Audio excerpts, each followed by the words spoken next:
30 seconds and counting.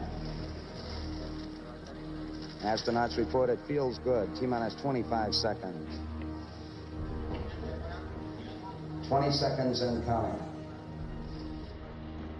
T-minus 15 seconds. Guidance is internal. 12, 11, 10, 9. Ignition sequence starts. 6, 5, 4, 3, 2, 1, 0. Hello, everyone, and welcome to our very first CineSpace live stream. My name is Maddie Mindling. I will be your Master of Ceremonies today as we explore what's in store for this year's competition. Today, we're joined by two founders of CineSpace, Dan Jacobs and Carlos Fontenot from NASA, as well as Michael Robinson from the Houston Cinema Arts Film Festival team, which has been hosting this competition since the very beginning. So welcome, and thank you guys for joining us today. Well, it's a pleasure. Good to be here. Yeah, thank you so much for having us. Yeah, it's so exciting because I feel like no one ever really gets a behind-the-scenes look of CineSpace, and we've been doing CineSpace, since 2015. But now is like a really great opportunity to just be able to meet the people behind the program.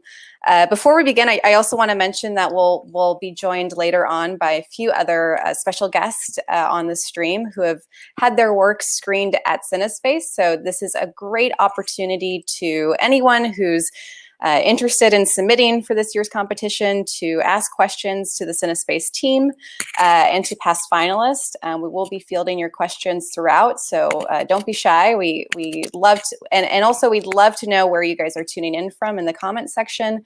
This competition tends to draw a fairly widespread and international audience, so we always are curious where our creators are coming from.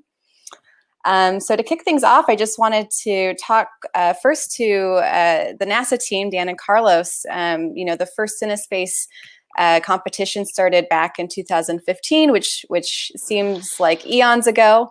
But you two originally came up with the idea for CineSpace. So tell us a little bit about the origin of the CineSpace Short Film Competition, as well as the mission you set out to accomplish by creating this competition.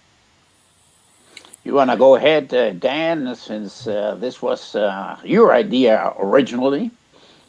Sure. Well, a number of years ago, I was becoming more aware of content on YouTube and on the internet generally, that folks were creating content for online viewing, and working with my sons, who were a lot younger there and more media savvy than I was, and became aware of this whole new community, and started thinking of ways in which we could involve that community in making products for NASA or about NASA, and then try to help tell our story better, and try to maybe use NASA to help their story. At the same time, we became aware of NASA's archives and the fact that we had so much old imagery that a lot of people had never seen, or not necessarily old, but obscure, and wanted help in seeing it. So came up with a concept of a sort of a film festival or film competition about it, and my good friend Carlos, with experience in the industry, approached him with see what he thought of the idea, and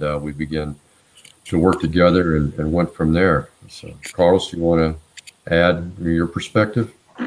Well, just maybe latch on what you said about the NASA archives, which is part of my responsibility for the International Space Station program. We acquire an enormous amount of imagery every day that comes down from the space station. And since the beginning, when we first started flying 50 years ago, 60 years ago, NASA became aware of the importance of imagery. And ever since we started flying with John Glenn, who actually took the first camera as a human into space, and then as our programs developed, we started being very aware of imagery. And also we had to learn how to acquire imagery in space, which is not trivial. So all of that history is in our archives, and not many people are aware that this imagery is readily available to the public. And this is imagery that is free. We don't hold any copyrights as long as you use that imagery based on a few guidelines and don't make it appear like NASA is endorsing your cause or your commercial product. We have on the screen right now a website that is called images.nasa.gov. And precisely when Dan and I started talking about CineSpace, we were also starting to develop this particular website, and it became available to the public a couple, 3 years after we started with CineSpace in the form it's now. And this website, you can go, and as you can see on your screen right now, it's not only rockets and life in space, but it's also planets, telescopes, imagery acquired from space or from the Earth to space. So it's a tremendous amount of imagery. And so if you are out there wanting to film, have it all at your fingertips through images.nasa.gov. So after talking to Carlos, he and I were both really interested in getting this started, and you can see, Carlos' expertise and enthusiasm on this. And so we wanted to take it further, but we realized we didn't know anything about running a film competition or a film festival. So we approached the Houston Cinema Arts Society, who was, I think, the leading film festival in Houston, and just asked their advice. And after discussions for a period of time, we decided to partner together and create this thing that's called CineSpace. And for the last few years, I've been working closely with Michael and putting that on, and he's been crucial on how we actually carry it out. So, Michael, do you have more you want to add on from your perspective? Definitely.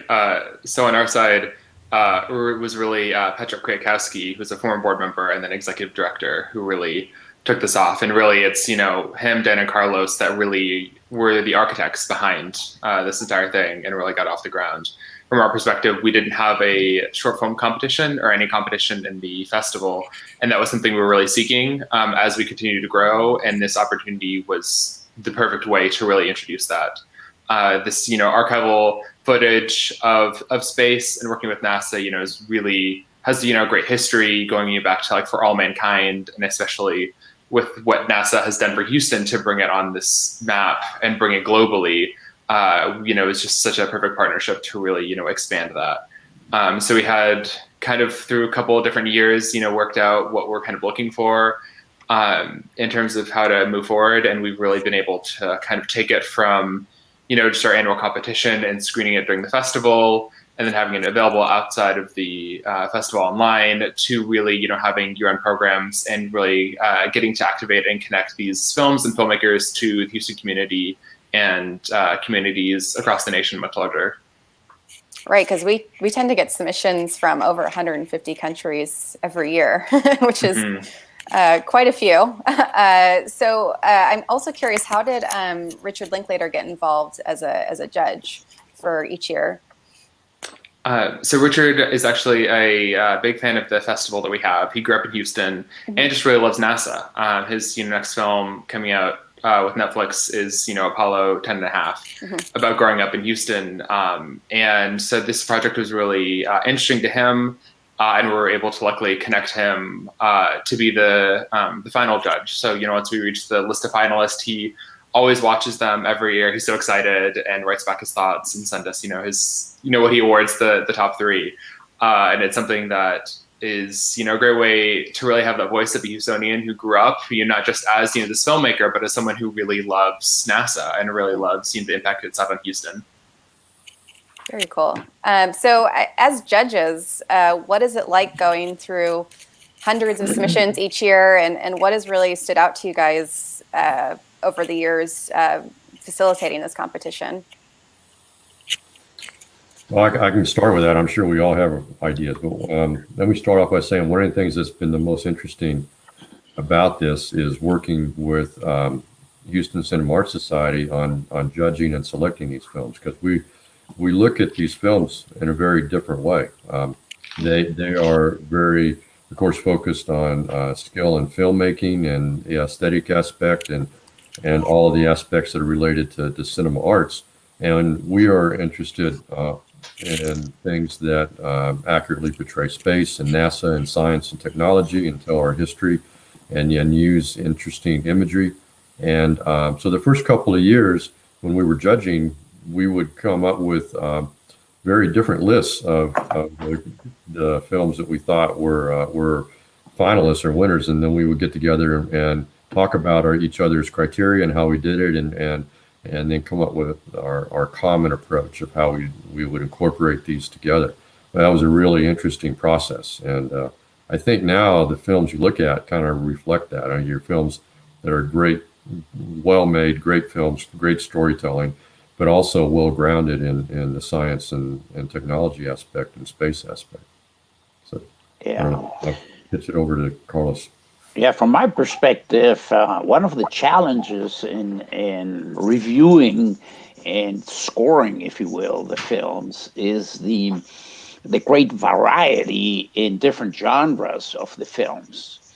And that's the beauty of this contest, this competition, that any kind of film goes any genre. However, when you are scoring them, sometimes you are in a conflict because of the great variety of the films. But I believe with time and now being on with 6 seasons behind us, we've learned to better value the films, and regardless what the topic is, the theme, have more the same kind of criteria applied to all the films. But it's still a challenge, at least to me. Definitely. And what people might not realize is we have a lot of different tiers for reviewing these films. So, we have the screening committee at first, but also, Dan, Carlos, and I always watch all the films. And then we have representatives from both groups who really talk about them. So these really do start conversations, between science and art, and really kind of making sure. And we have a couple different conversations, one where we come in with our thoughts to talk about them, and sometimes that's the whole, you like that one, or what did you see in that? But then we get to rewatch them, and I get to, see from the NASA perspective, what is the value here that I missed the first time? And it really is a great way to approach these films and understand a different framework from how I was watching it than I, would normally. Right. I'm sure there's kind of, you guys are, from different organizations just looking for kind of different qualities within the films. From the NASA perspective, it's probably a lot about, if it's about a topic, accuracy and, the technical use of the archival images. But from the Houston Cinema Arts side, it's more about the artistic vision and narrative quality. So yeah, I'm sure there are some very interesting conversations happening after watching all of the films. So Carlos, you mentioned that these archives, which have been growing and growing each and every year as you continue to capture images from space. It's publicly available to filmmakers to use, and throughout the years, we've seen creators tell really unique and inspiring stories in every genre imaginable. Can you tell us about some of the interesting ways in which you've seen filmmakers incorporate imagery into their projects? Well, sure.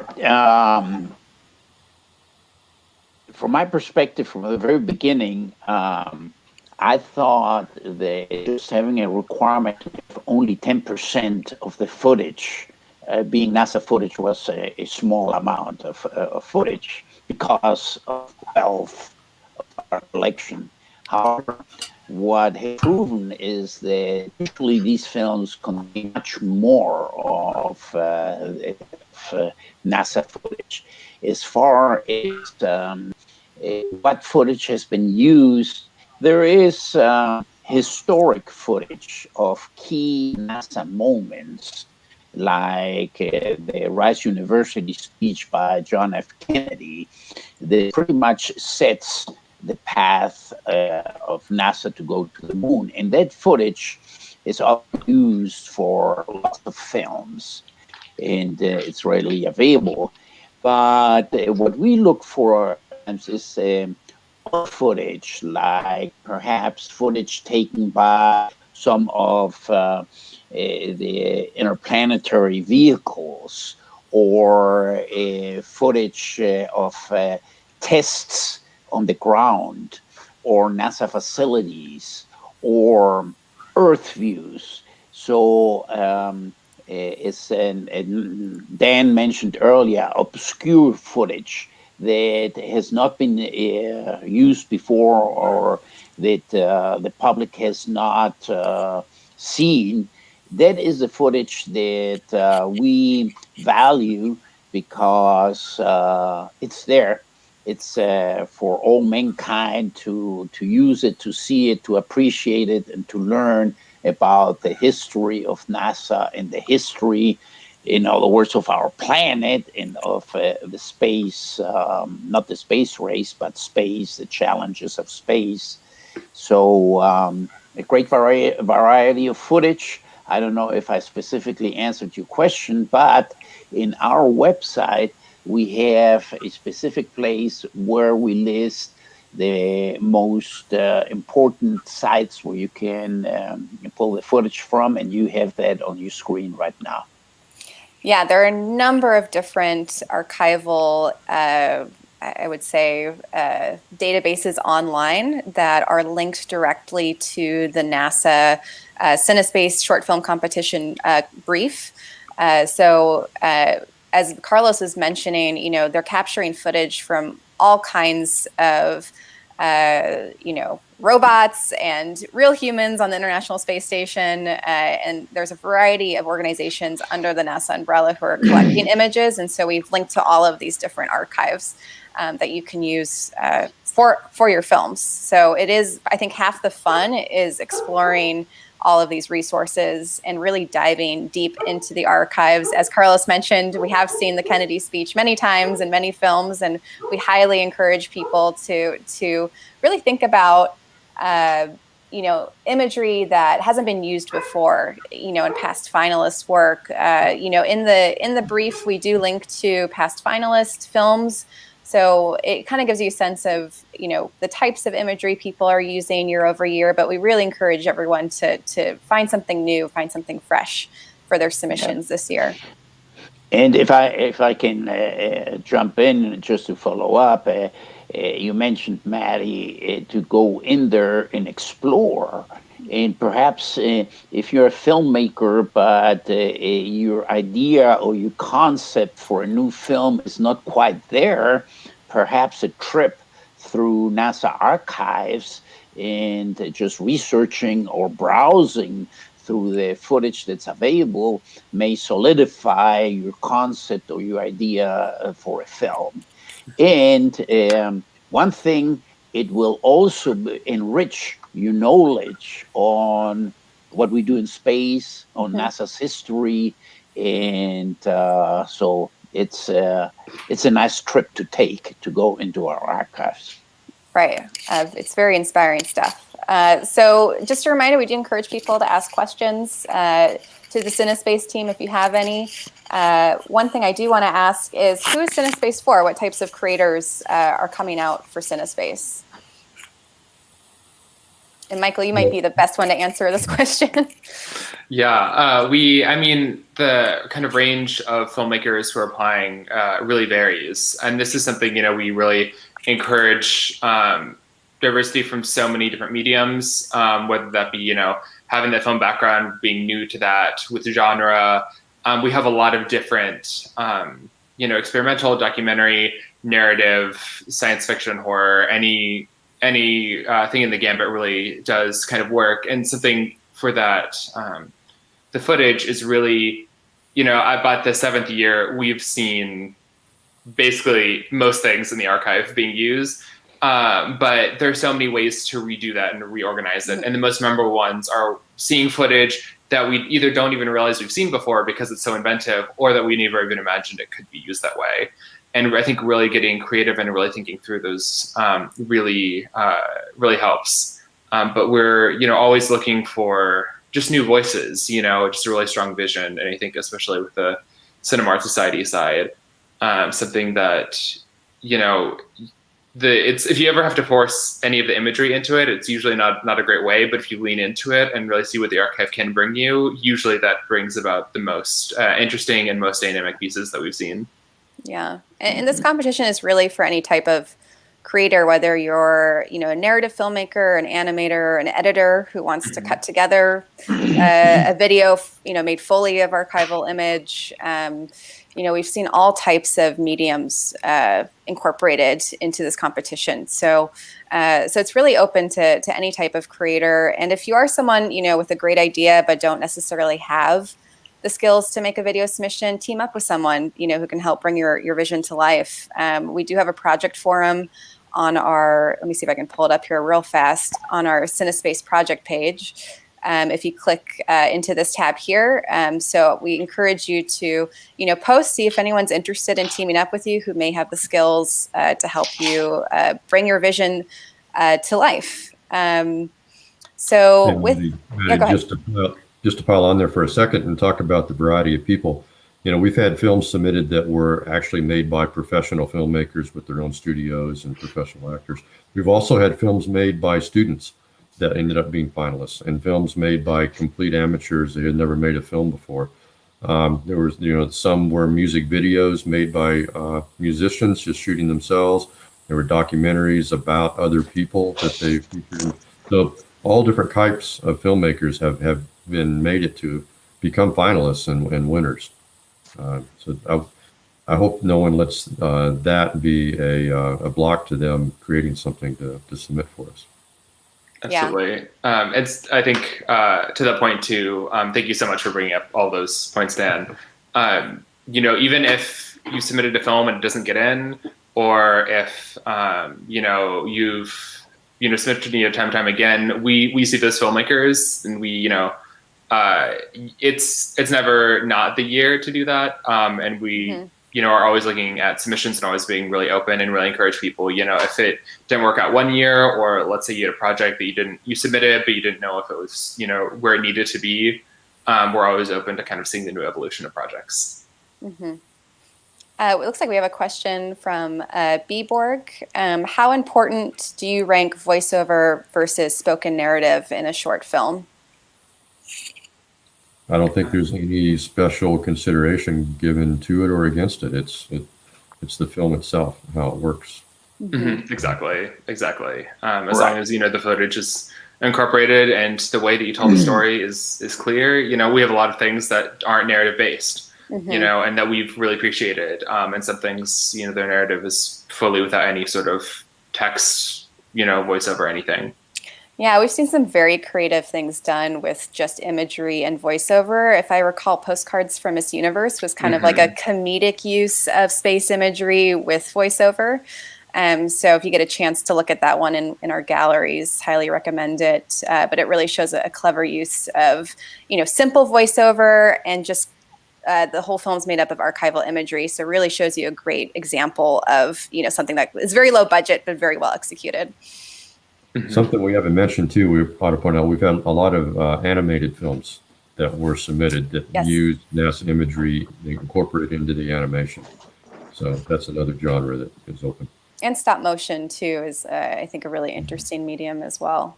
And also we've seen like mixed media, kind of like collages, paper craft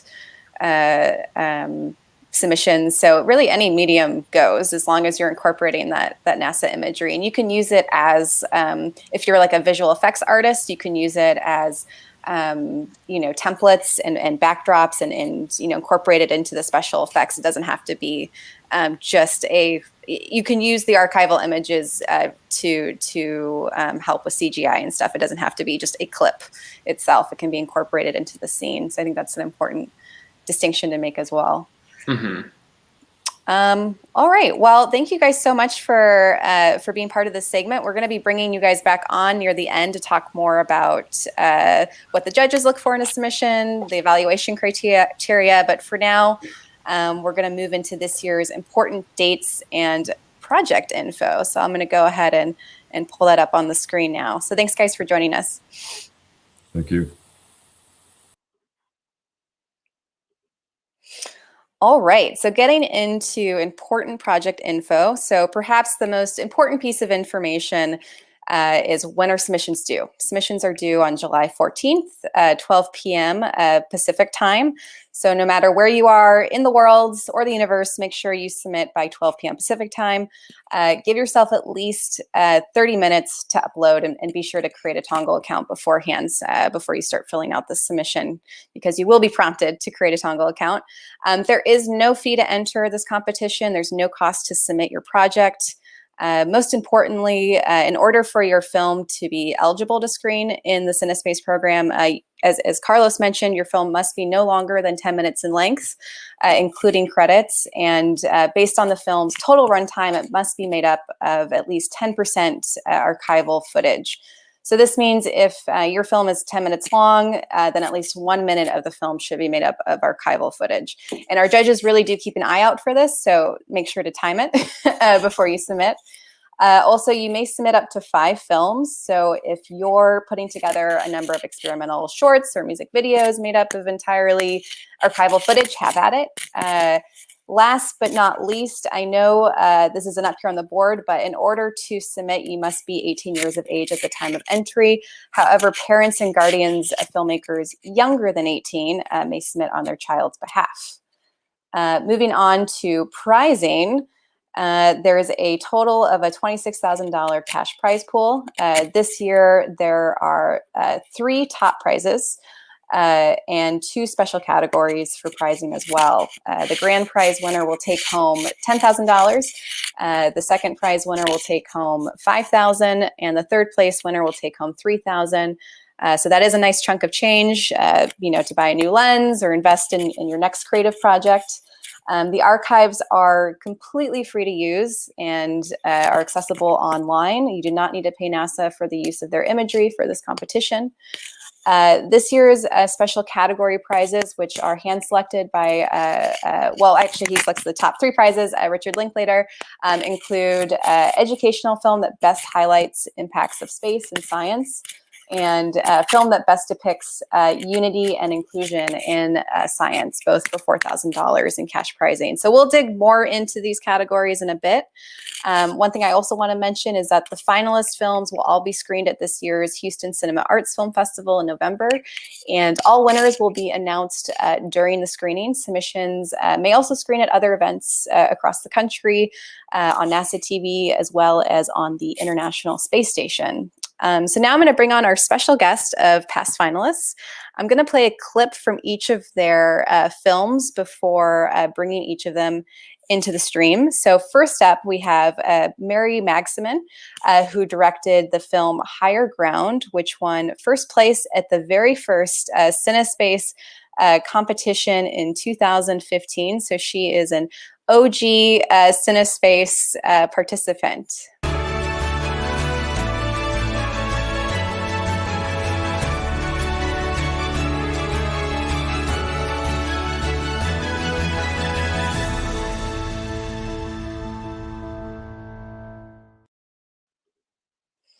All right, Mary, welcome to the stream. I'm going to bring on a few of our other special guests. Next up is Milda Bagenskite, who is the director of the 2019 film 7 Planets, which placed as a finalist in 2019.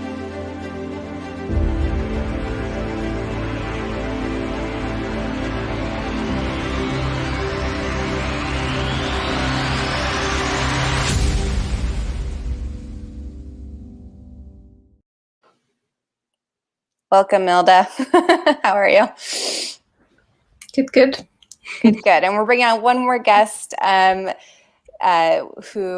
was the star of Ryan Larkin's thriller short, I could say more of a horror film, Curiosity, directed by Ryan Larkin.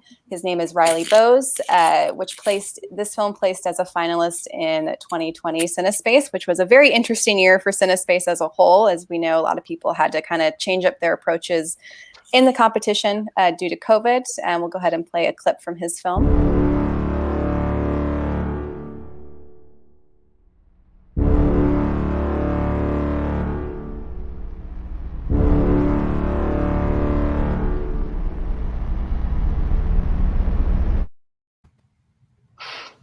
Awesome. All right, we got the whole gang here.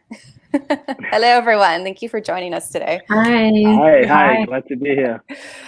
So to kick things off, I just have a couple of quick questions for you guys. And again, if you're just tuning in, feel free to ask your own questions to our panel. If you're thinking about submitting this year, you need some tips, you want some insights, that's what we're all here for today.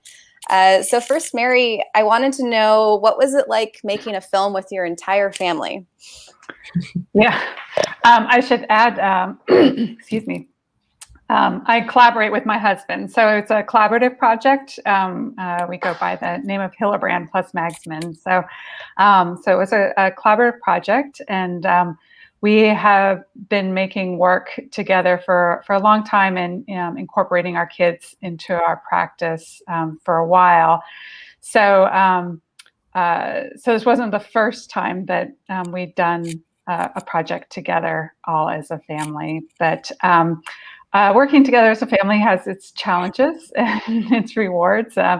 This particular piece we shot in the middle of the summer. So it was very hot, and we would shoot in little spurts in the evening, and because we live in Houston, so we shot it in little bits in the evening to keep the heat away. But there was also lots of bugs, so the kids complained about that quite a lot. But we always enjoy working together. They're much older now, and so not as involved in our work as they had been. But it was a fun thing to do. Did you guys really take apart your home to build that rocket ship? Oh yeah. It's doors and literally everything kind of comes out of the house for that. So the TV, doors, artwork, Tupperware containers. It was made just from all the stuff coming out of our house.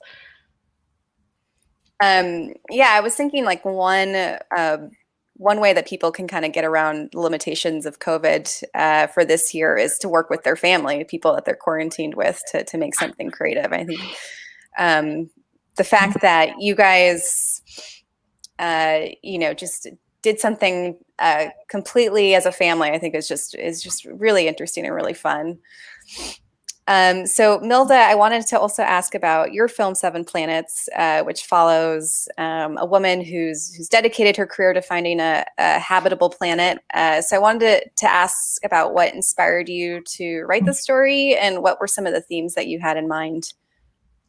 Well, I've always been very interested in space, and my dad's a physicist, so I kind of grew up in that environment, and it always been like film or arts or science.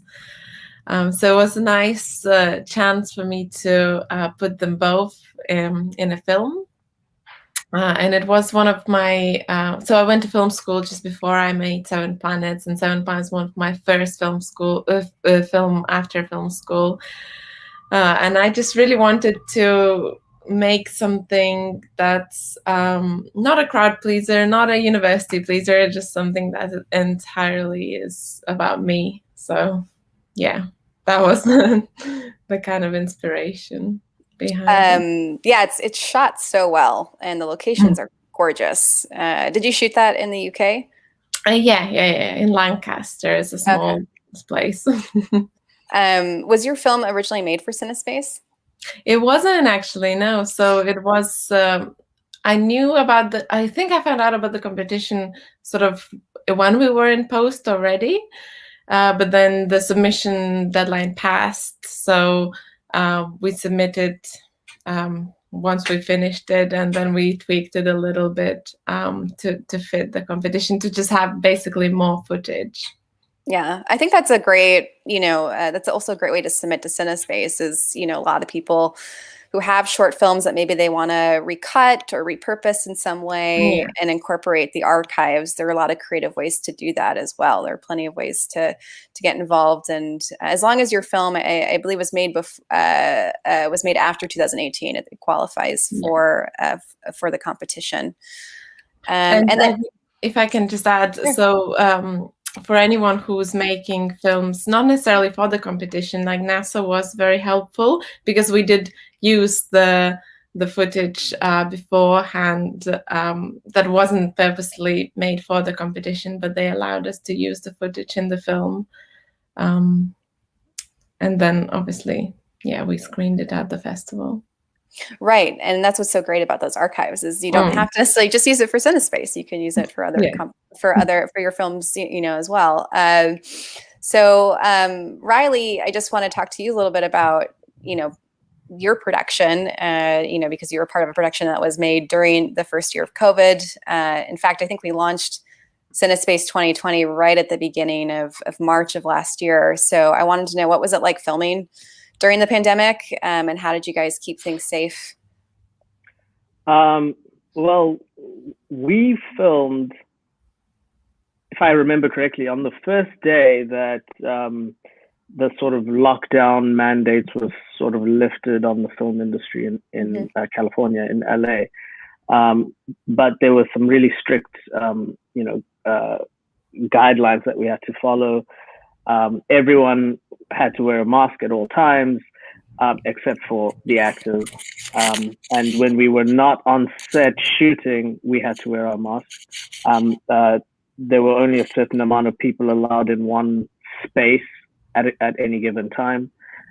There was hand sanitizer all over the place. Like you had to, you couldn't touch any of the crafty without someone, sort of handing it to you. And, it took some getting used to, but it's not that much of a hindrance that it can actually obstruct the filmmaking process, at least from my perspective as an actor. Yeah, and also you had to act against an imaginary robot or space alien. Yes, which must be hard. That was very challenging. I've worked with Ryan before on a couple of other projects, and they were all, sort of more typical in that regard, reacting with humans and all of that. But I found a new challenge in working on this project because, I was looking at a blank screen, and when you read the actions, the directions on the script, they're all very specific. Riley sees a figure on the screen. Then when he sees this figure, he pushes the next button frantically, and then this happens. Now, none of this is actually happening. So like I had to sort of remember all these things. And at some point, Ryan had to like call it all out. Okay, now you see it on the screen. Now push faster, slower, faster, slower. Now look at it. Like all of this stuff is happening, but not actually. And I found that to be quite a challenge as an actor, because obviously you have to portray this as if it's happening for real and authentically, with an organic, sort of realistic, emotional truth. So yeah, it was definitely a challenge. Well done. You did a great job. It's very convincing. Thank you. I'm glad you think so. Yeah. So something I noticed about all of your films is that there really isn't much dialogue in them. They all really lean into visual storytelling. So I guess opening this question up to all of you, what's your advice for filmmakers looking to tell a rich story without much dialogue in it?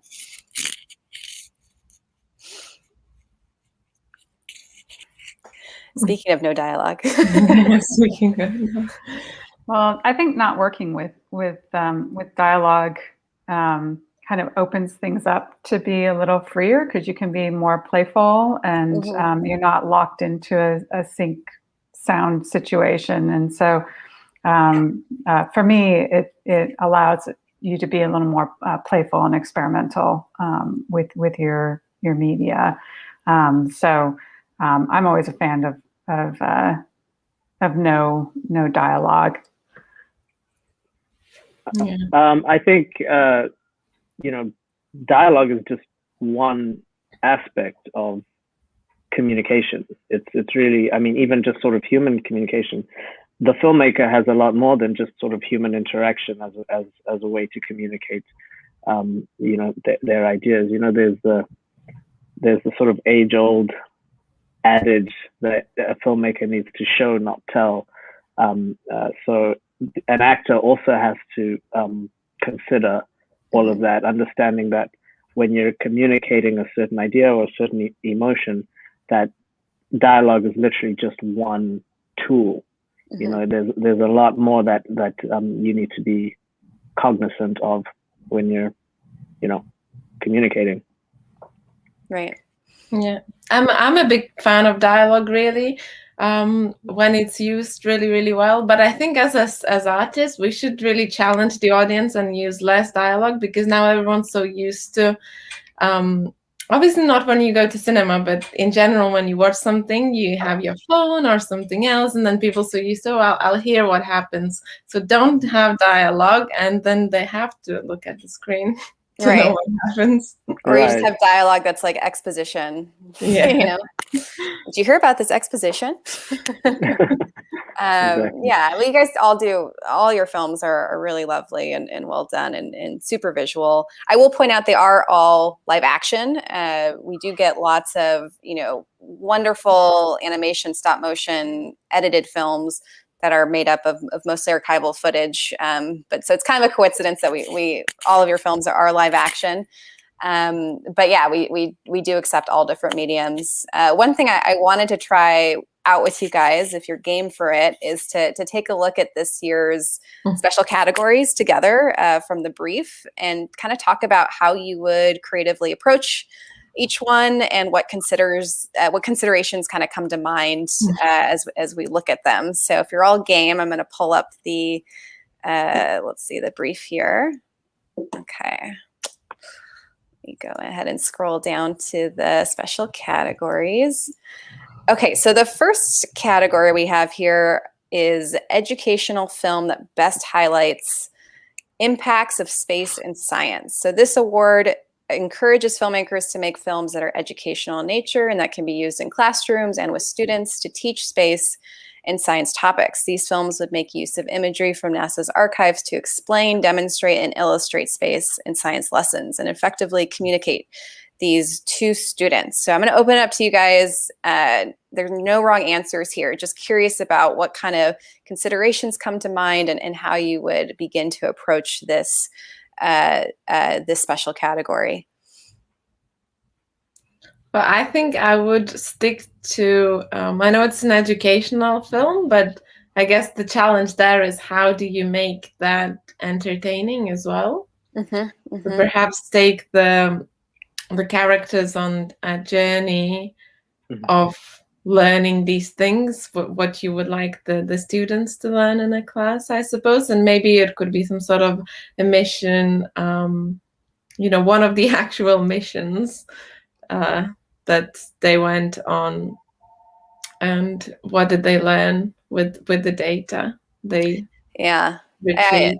I totally hear you, like on the entertainment front. When I think of like teachers putting in a video, I'm like, oh, okay, great, this is going to be another boring video. So I think it's important to think as a filmmaker, how are you going to engage that angsty audience, student audience?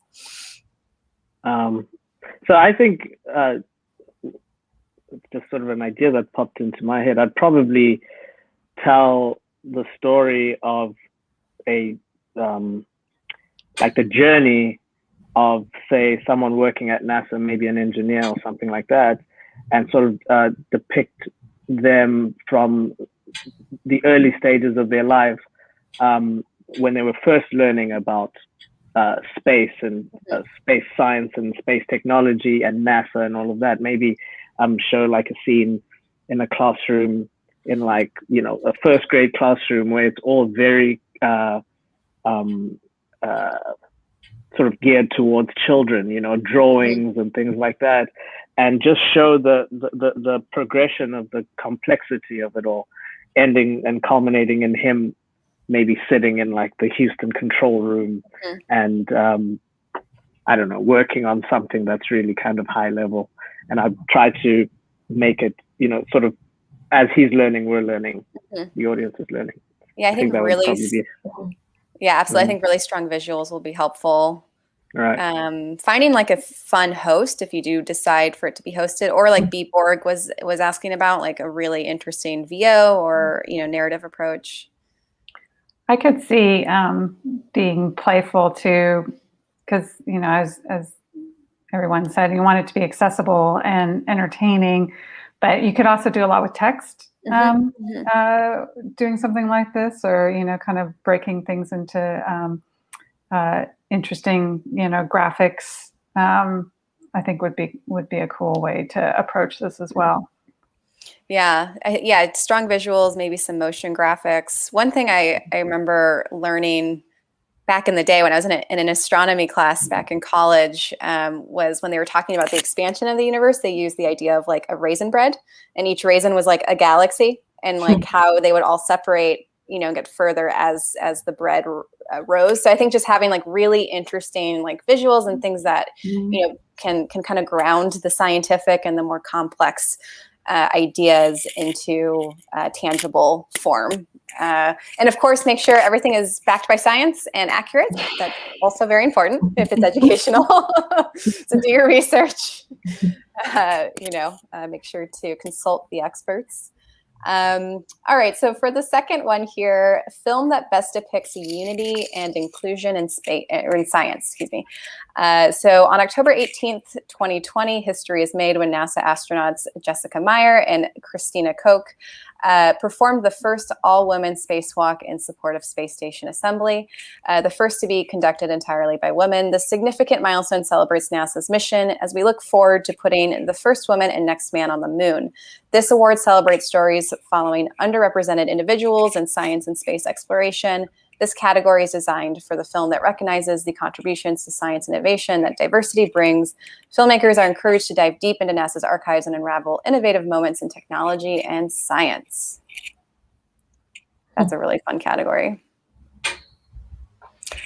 I would say like really just trying to find unknown stories, you know, things that are you know, that are lesser known. I think this is really an opportunity to seek out stories about the history of space exploration and those who have contributed to it that are not widely known by the public. I think like also think what resources do you have? So it's a fun category to do something creative and fun at the same time. If you know you have Zoom and you have your phone and lots of other people locked around the globe, and that's how, you know, you can connect with other artists or filmmakers and enact something. I don't know, I'm seeing something homemade like that for that category that could be quite fun and creative. Right, because part of the question is like, how do you want to tell this story, or you know, if it's based on a historical figure, do you want to do it as a documentary or as kind of a first-person narrative, kind of a slice of life in that person's experience? So there are a lot of like ways that you could approach telling that story. Yeah, I immediately thought of, you know, documentary. But then as I was thinking about it some more, you could do some really fun and innovative things with animation too. And, you know, like creating stories that are informed by these stories, or I don't know, creating situations that would speak to this topic through animation. I think would be a fun way to approach it, and something a little more unique. Yeah. This is not really an idea per se, but I just felt this was an opportunity to comment on a film that I really loved in our, you know, the 2020 competition, the Kalpana Chawla, Sorry if I'm mispronouncing her name, but that film really kind of encapsulates what this category is trying to get at. And I think what was powerful about it, I really loved that film, because what was really powerful about it was the sort of humanity of it. It was a documentary. I mean, and it just, her story, you know, and it just really resonated with me, because it was, you know, it was really a story about someone from an unlikely background, an unlikely place, sort of literally reaching for the stars, right? And you know, because she's an Indian woman, and you know, her becoming an American astronaut. I just thought that was really, really powerful. The humanity of it, more than the sort of the technical, scientific aspect of it. So Yeah. Well, yeah, I loved, because you're right, that was a documentary, but they kind of had like a mixed media approach to it, where they did a lot of collage and stock imagery, and yeah, it was very well done. And again, it was one of those instances where, you know, it clearly was mostly made up from the archival, from the archives with some VO, but they did it in a way that was very like visually engaging. So yeah, I agree. That's a great example. Well, any other tips that you guys have as past finalists for the people out there who are thinking about submitting for this year, that you wanna convey words of wisdom? Well, I think we discussed it, Maddie, didn't we? The Jungle has very specific way of very specific documents that they need you to submit. And for us, it was a small issue because we had 26 children in the film. So to collect all that, it would have been really useful if we collected all that information beforehand. So I do recommend plan it out, look at what's needed before you actually go and shoot. Yeah, pulling up this. So in the brief, this is something that we put in last year, was a release guide. So really, really user-friendly guide on like what you'll need releases for. Get ahead of this. You know, if I know, Milde, like you had already shot before CineSpace, but if you are specifically shooting for CineSpace or making something for CineSpace this year, you know, put together your production Bible beforehand. Make sure you get all your releases filled out, you know, during production, so you don't have to go back and get all that stuff. So we have a really helpful guide that's linked in the brief that kind of covers what we need. So yes, I think that's an excellent tip, is to get all your releases done beforehand. And we do also provide music, like free music providers, so you don't have to get music releases if you use music from one of our music providers. So make your life easy that way too. I would also say, like, collecting your URLs of all of the NASA footage that you use. We do ask for that in the submission form, and I know sometimes people don't go through the submission form beforehand, and then they're like, oh shoot, like I don't remember where I got this piece of footage. So another pro tip would be to just make sure you're collecting all of the URLs for each of the images you use. And so when you do submit, we kind of can get a sense of like where you sourced each of the images from. But yeah, that's a great point. Any other tips that you guys have? Just try to think outside the box, you know. You know, you have your guidelines and your rules, but you know, don't be limited beyond that. Right. That's all I would say. Yeah, be creative. Yeah, I would say have fun. You know, I've seen almost every year's program, and the films where people are having fun and being creative and you know, staying true to their voice are the ones that really stand out. And I would say also, like, don't be afraid to keep it short. Like a 1 minute, 2 minute film is perfectly valid. You know, in order to program a short film program, not every film can be 10 minutes each. So, you know, if you just have like a really short, fun idea, like, don't be afraid to execute it. Like, we do try to include as many films as possible in the program. So I think that's something else people should consider. They don't have to hit that 10-minute mark. And also just, I think, you know, don't be afraid to be experimental and artsy, you know, and just, you know, use, play with overlays, play with motion graphics. It doesn't have to have like a clear narrative. It could just be really visually interesting. We've had people who've done more experimental films or music videos that, you know, have made it into the program that are really just kind of, you know, showcase the many ways that artists can tap into these archives. Well, awesome, guys. It was so fun having you on the stream today. We really appreciate it. And, you know, we hope that, you know, that this year's selection of films are going to be just as great as years past, and hope you guys get a chance to watch them. But yeah, again, if anyone has any questions for us, feel free to write them in the project forums, and we're always happy to give tips. I really appreciate you guys being on the stream today, and we hope to see you soon. And I'm going to bring back Dan, Carlos, and Michael as well to rejoin the stream here to talk more about judging criteria. Welcome back. Thank you. Hey, Maddie, since I need to leave in a moment, I just wanted to make a comment, not necessarily on judging criteria, but what a great discussion you just had with that panel. You could skip us and go back to them. And keep talking. Yeah, it was really fun. And yeah, I'm glad we're doing that this year.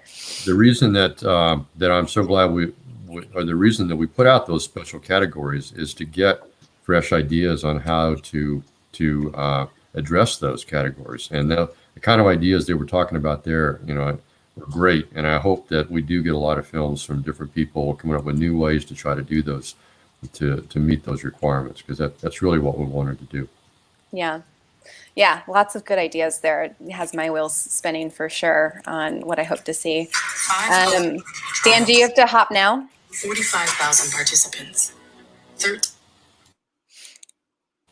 In just one moment, yes. I'll wait and listen to Carlos and Michael for a minute before I leave. Great. All right, awesome. So as judges, you know, obviously you guys have developed kind of an evaluation rubric year over year, and some of these touch on kind of the technical aspects of using archival footage, and also the narrative and the artistic skill. So I just wanted to open it up to you guys on, you know, what is it that you're looking for year over year when you're evaluating submissions? I think from the cinema art side, we're really looking for that unique voice, really, you know, something that is so filmmaker driven, and really wanting to make sure it's in conversation with the other films that we have. You know, it's something that you can tell that someone, this is clearly the film that the filmmaker set out to make, and that it really was using the archive really ingeniously. You know, we love, you know, all sorts of films, but we do, you know, have a special place for experimental films, or for these documentaries that aren't just necessarily talking heads, that really think through, you know, how do we get to present this material differently. And I think something that would be really good for people submitting to know is that, you know, when we're watching these films, we're watching them back to back to back to back. So you want to make sure it stands out, and sometimes making a shorter film does stand out. But if you are using material that is very iconic, right, that other people might be using as well, that's not going to help your chances at getting really recognized, unless you're going to use it in something that's, you know, really interesting. We even had, you know, a finalist, or I think 2 finalists, or maybe 3 in 2019, I remember, using the same speech. And you're sitting in the theater, it's surreal when you're watching them all together to be like, I just saw that. But, you know, you want to kind of get creative and really figure out, you know, how you can use the archive, and how you can really, you know, enliven it and provide new perspective. You know, there's no better homework to do than watching the previous submissions and comparing, you know, what, you know, you're making to that. And seeing, you know, is this similar? Is this doing something new? What, you know, why did they possibly pick this? That's kind of the cheat code right there. Right. Yeah. What about you, Carlos? Well, for me, the beginning is more subjective when I watch a film. And it's how I like it, how it makes me feel in general. Obviously, we have certain rules, you know, the no longer than 10 minutes and at least 10%. But I'm not looking for that at the beginning. At the beginning, it's just how do you like the film and how do you identify with the film? Obviously, as Michael just said, Michael looks at the films probably from a different vantage point than I look at the films. I probably would like a NASA story or a story related to NASA. I would like that probably better than maybe Michael, for instance. A movie that I fell in love, and it was among the very first movies that I reviewed for the 2019 season, was The Most Ideal Place to Be, which is a documentary about a story I didn't know about NASA. And that was that the very first words spoken on the moon were routed from a communications point of view, were routed through Spain, through one of our tracking stations in Spain, and how that was built and became reality, the story behind it, and the way it was portrayed. It was wonderful because the whole culture and the whole environment in Spain, and then highlighted by being the first ones to receive the first words spoken from the moon, was a wonderful story. And it happened to be among the very first movies I saw, and I was sold on it, and it happened to win. And so once you get over the first emotions of watching a film and liking a film, then to me, the technical aspects are important, especially from a filmmaking process. You know, if a film has too many technical issues, then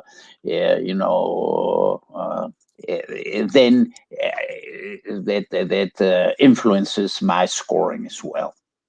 So you would put emotional response as kind of the top of your criteria, yes, and then everything. Absolutely, because the technical areas, you can always go back and look at them and maybe consider them as a tiebreaker, if you will, or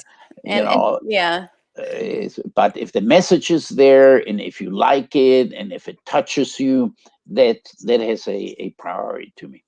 Right. And obviously, I've seen so much imagery from space and off space. It has to be, to me, visually pleasing as well, and well put together. Right. What I guess, what are you looking for in terms of incorporation of archival images? Is there any judging criteria that you've developed around that specifically? I like to see scenes, material that I say, what? Is that out of our archives? Wow. or perhaps see imagery that I haven't seen in decades, that I may have seen when I first started at NASA, and that it reappears in the CineSpace movie.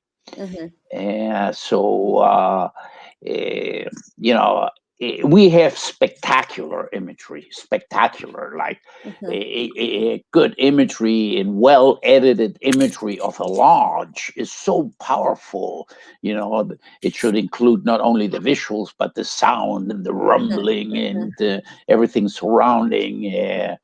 That's very important, and the editing is important, and we have so many good visual imagery, and obviously that attracts me. But the storytelling is important as well. One thing that when I'm judging a movie, if I get lost and I start not understanding what's going on, that's also important. Good storytelling skills, and that depends from movie to movie. If it's a intricate story where there's something going on between two people, between characters, and so on, it should be obviously you want to have a little bit of a plot where the story grows. But if the movie, the piece is not put together well enough to where you get lost, that's important to me. That it's clear, and even if it's suspenseful, and then at the end it all comes together, that's even better. Yeah. You're looking for the full movie experience. Movie experience, absolutely. You want Yes. the highs, the lows. I guess last question for you guys is: are there any genres or topics that you're really hoping to see more of this year? I mean, I think that there's so much promise with horror, especially I feel like there's so many features, that have horror in space, or really leaning into the sci-fi. I think one of the things that is really great about the archive is being able to play with what isn't seen. I think a lot of people get really antsy, and what we've seen a lot of is it has the build up, and then you have this kind of not great CGI effect, and really kind of I don't know, you build up the suspension, then House of Cards falls, and really kind of leaning into some of those elements of either what isn't seen, or kind of really playing up with that genre. But we were always looking at experimental or even documentary that I guess is a little either following an interesting story or something that necessarily isn't exactly what you would expect from a documentary. I think something that has a little bit more fun to it. Yeah. I will say Curiosity from last year which Riley Bowes was in, it did a really nice job of building that suspense and using the archives for kind of a horror thriller short. So yeah, I would love to see more of that genre as well. What about you, Carlos? Well, I guess Michael said it well. I like to see, again, well put together. I mean, I'm a big fan of documentaries if they're well put together, but that is a more classic genre. And something I sometimes hold off more of the comedy, although we've seen wonderful comedy. So I've fallen in love a little bit with the comedy that we've had in the past, So any genre is good as long as I get absorbed in the film. So I don't want to identify just one particular type of film. I mentioned documentaries, but I'm open to all of them. Wonderful. Well, thank you guys so much for joining us for this. I'm so glad we got to just give everyone a peek behind the curtain at CineSpace. Again, if you have any questions about the competition, feel free to leave them in the project forum. We'll try to get to them usually within a day, but we are so excited to see everyone's submissions for this year. Thank you, everyone.